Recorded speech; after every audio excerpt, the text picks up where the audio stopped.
Welcome back, radio entrepreneurs, listeners, and fans. I'm producer Lauren Davis, and I'm excited to introduce you all to the 8th FBA Family Business Panel Discussion, Transitioning the Entrepreneurial Family Enterprise.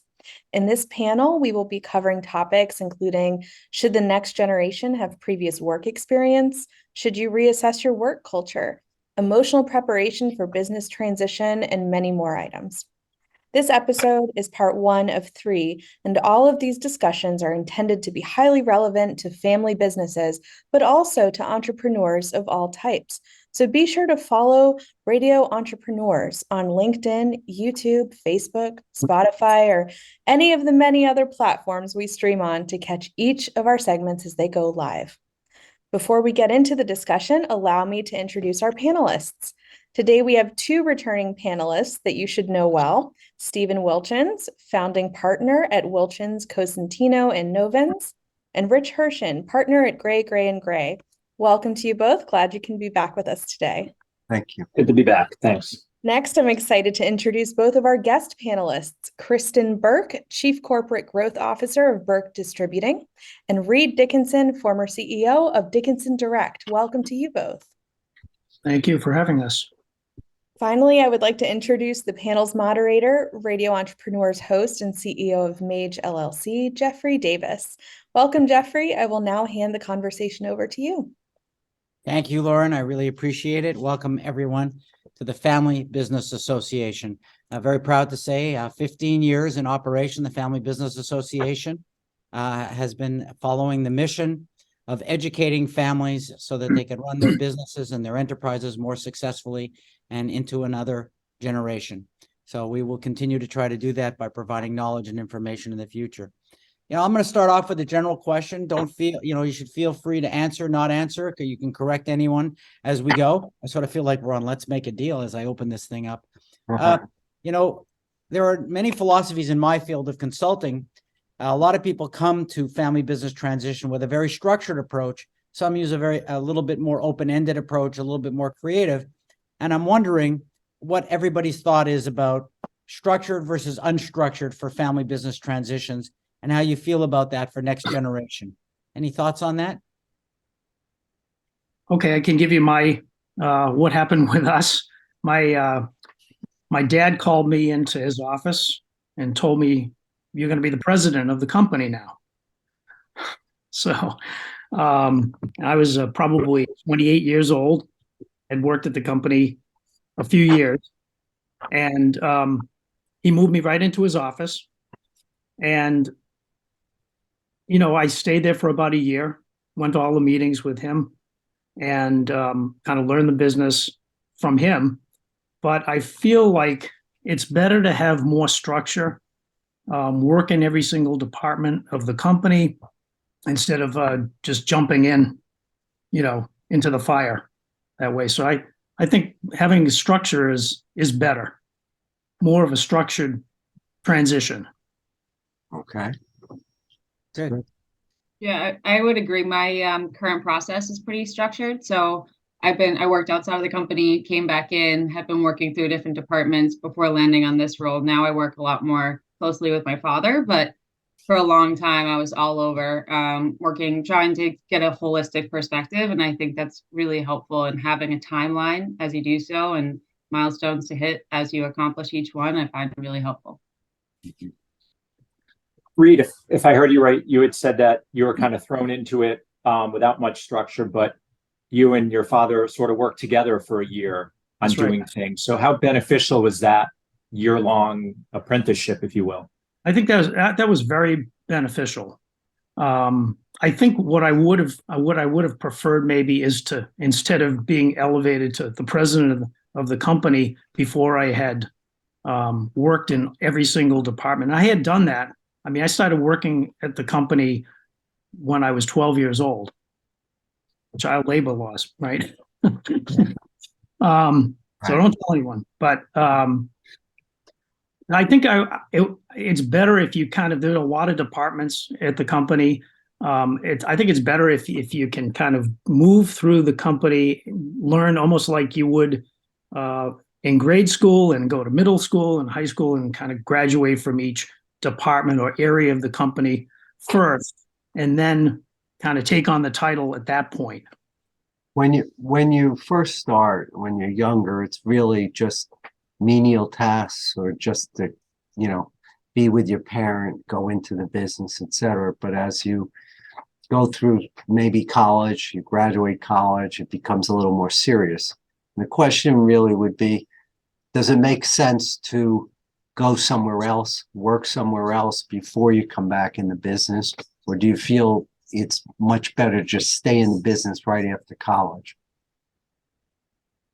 Is that question Before we get into that, that was going to be my second question. Oh, I just want to let our listeners know that Reed is the ghost of Christmas past because he's already been through his transition. And Kristen is the ghost of Christmas present because she's going through it right now. And I think that adds a little bit more context to both of them. Right. So, but Steve, just to repeat your question, an area that I have a very strong thought process about is this whole idea of working outside the company versus inside the company, and your thoughts about both those things. Because I also started early with my family, but then I worked outside the business after that. I left and I was, that was my goal, but I never went back. And having a company policy of either having you either work outside to gain the experience is important or not. And it'd be important to hear what you both have to say. Right. Well, for me, I did. I went and moved out to LA. I worked for Boston Beer Company, still in the same industry, wanting the perspective of our suppliers and, just a different landscape outside of the sphere of my family business. But I was the first person to do so. My father only worked for Burke. He worked for other companies, but all related to Burke. And same with my grandfather. So to me, I found it very helpful. I think also the landscape has changed so much, getting different perspective and also, not getting coddled or, really having to learn through a different scope. I just found super important. A lot of skills that you can't learn the same way in a family business, from my perspective, at least. I personally think it's critical. I wish I actually stayed out longer if I could have. And you also went to graduate school, which I think is a perspective not everybody does. Yes. Yeah. So when I came back, I went back and got my master's, and then am now back full time. And Reed? No, I agree with Kristen. I think it's good to see how other companies operate, even if they're not in the same business. Just to understand, the different dynamics of how businesses work, before you get into the family business, if that's possible.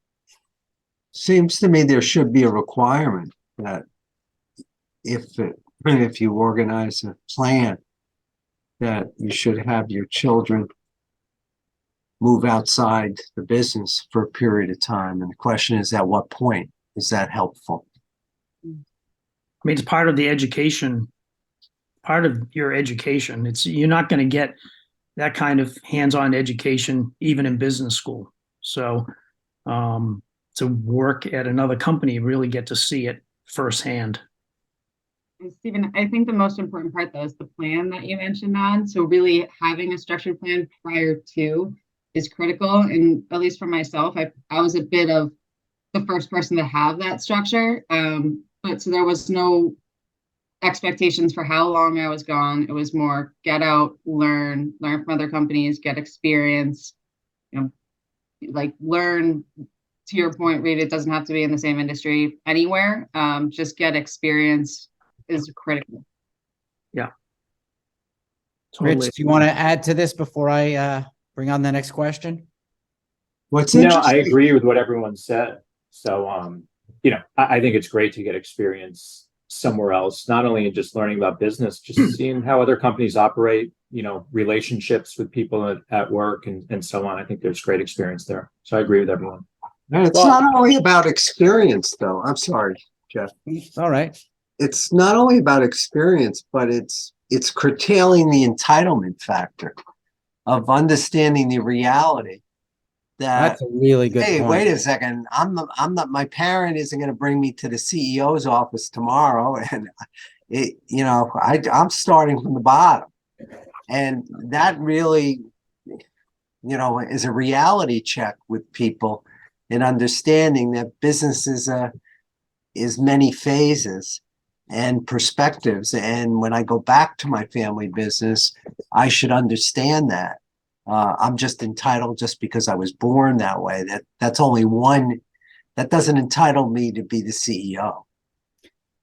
I'll touch 3 points before we go to the next question. One, Kristen said milestones. I think milestones are critical to this whole process.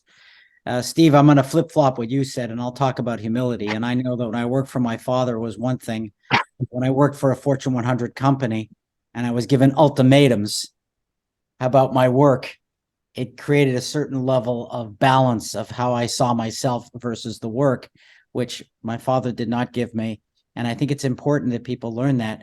And I believe from my years of experience, it's that people who work outside the business, they have a better understanding of corporate rules and requirements and personal requirements and boundaries, which relates to everything you're saying. And people who have only worked for their parents in their business, they don't have the same sense of reality about how businesses really are run outside of the family.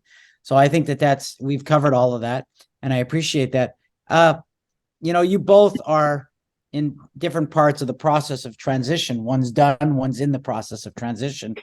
Are there best times or things you look for in terms of when it's time to reassess culture in an organization? Because Reed, you inherited a culture. I'm sure you had to change it. Right. Kristen, you're looking ahead at a culture that you're going to have to change. So I think that's very important too. If I can answer that, or my opinion about, I think it's an ongoing process. Looking at the culture, you have to constantly be being aware of what's happening in the company. So I think it's ongoing. It's nothing that's going to change that quickly. But I can tell you from my perspective, we needed a huge culture change, which gets to see, my father started the business. So when it's first generation and they start the business, it's like their baby. And to try to change anything, Kristen maybe has a different experience because she's fourth generation, but from my perspective, it was first generation. And then I came in and, very strong-minded about what I thought should happen, but also going up against a guy who started the business who was very strong-minded too. So there was a lot of that.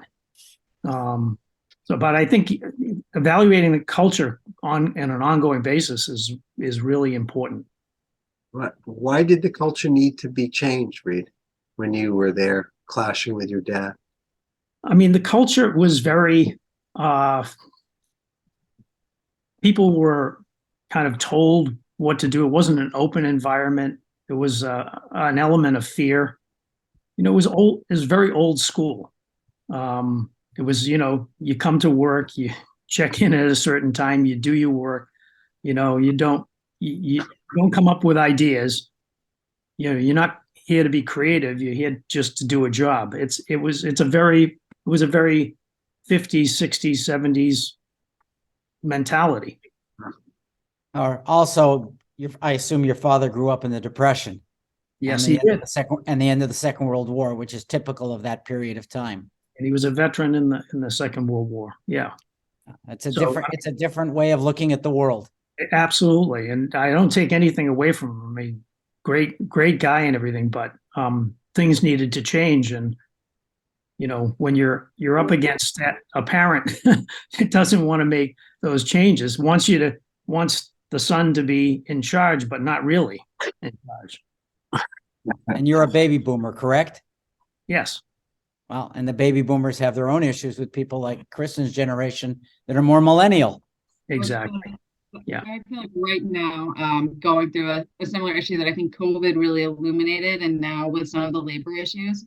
So evaluating, my dad is a big believer. Everyone's in the office all day, no work from home, no like that. And that's a huge point of topic right now that we're constantly discussing is evaluating the benefit of that, looking at as the labor issues continues to, and it's not letting up right now. So it's allowed me to have a catalyst and a real argument in the point of changing culture because there's a need for it.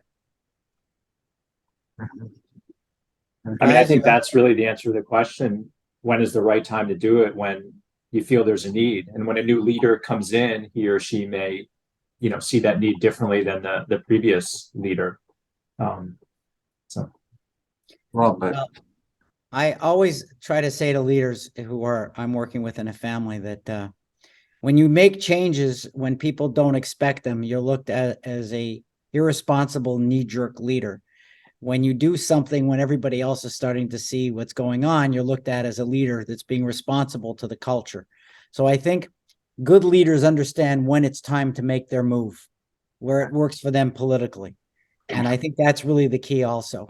And as we're coming up to the end of this first segment, we see our producer, Lauren Davis, coming back on, our ultimate boss. So I'm going to turn it over to her. Thank you, Jeffrey. That wraps up part 1 of the spring 2023 edition of the FBA Family Business Panel discussion. Thank you to all our listeners and viewers who have tuned in for this first segment on Radio Entrepreneurs. Links will be provided in the video's description below to parts 2 and 3 of the discussion once they are released. To hear more on these topics, be sure to check out those links, click subscribe just below the video if you're on YouTube, or follow if you're listening on one of our podcast platforms to stay up to date on all our postings. If you're a fan of our videos, please be sure to like, comment, share, subscribe, press the bell button. It helps immensely. Radio Entrepreneurs is also very active on LinkedIn, so be sure to go follow our page there as well for more business advice and discussions. Until next time, goodbye, and thank you for listening. We'll be back next time with part 2 of our spring 2023 family business panel discussion.